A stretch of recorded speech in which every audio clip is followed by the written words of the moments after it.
Hey there, I'm Alan from the University of Bologna, and today I'm going to talk about a tool for generating synthetic streamflow series in engaged catchments by using regional flow duration curves.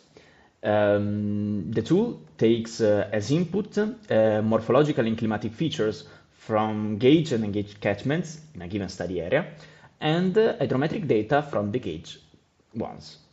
So for our engaged catchment, our target catchment, a regional period of record flow duration curve is defined as the product of a mean normal flow and a dimensionless period of record, where the first factor is defined by a multi-regression model based on morphological and climatic features of gauge catchments, while the dimensionless period of record is defined as weighted average of the dimensionless period of record from the gauge catchments, where the weights are inversely proportional to an hydrological distance evaluated each time between the target catchment and the gauge one.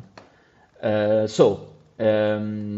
selecting a donor site, it's possible to define a daily streamflow series in the target catchment in this way. Donor site is a site coming from the gauge ones. For a given day, the daily streamflow is defined as the streamflow that has the same duration as the daily streamflows in the donor site for that day.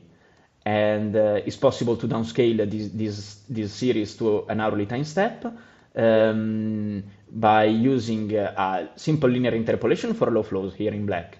And as you can see here in light blue, a 2-second order polynomial for describing the rising and the falling limb of flood events that has to respect several constraints. The two most important are the hourly flood peak and the hydrograph shape.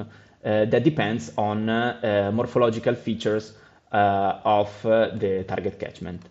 Then you can see here the application of the tool in leave-one-out cross-validation for a case study in Northern Italy, and it has a good accuracy, especially for minimal flows and for higher flows in the flow duration curve. And there was also the downscaling procedure was evaluated against a rainfall runoff model calibrated using the same regional period of record. As you can see here, the scatter plot of the rainfall runoff model are here on the left compared to the observation, and on the right is our model. As you can see, our model has a better reliability, especially for high flows. So if you're interested on the tool, this is the QR code of my GitHub repository. Thanks.